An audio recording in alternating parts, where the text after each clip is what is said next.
একটা সময় আসবে ফিতনা আসমান থেকে অনবরত পতিত হবে। কাওয়াকাইল মাতর, বৃষ্টির ফোঁটা যেরকম অনবরত টপ টপ করে পড়তে থাকে, ফিতনা এরকম করে পড়তে থাকবে। আমরা সম্ভবত সেই সময়টা এখন পার করছি।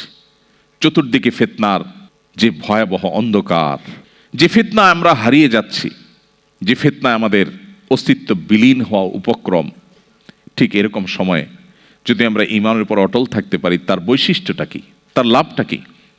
সুবহানাল্লাহ। তিরমিজি বর্ণিত আরেকটি হাদিসে নবী করিম সাল্লাল্লাহু আলাইহি ওয়াসাল্লাম বলেছেন, এমন একটা সময় আসবে যখন ঈমানের উপরে অটল থাকাটা জ্বলন্ত জ্বলন্ত কয়লা, আগুনের কয়লা হাতে রাখার চাইতে কঠিন হবে বা হাতে রাখার মতো হবে। নবীজি বলেছেন, সেই সময়ে সবর করাটা, ঈমানের উপরে টিকে থাকাটা, সমাজের সবাই একটা স্রোতে দৌড়ায়, তার বিপরীতে দৌড়ানো সহজ বিষয় নয়। কিন্তু এই কাজটা যারা করতে পারবে, নবীজি বলেছেন তাদের কাজটা কষ্টসাধ্য এতটাই যে জ্বলন্ত আগুনের কয়লা হাতে রাখার চাইতেও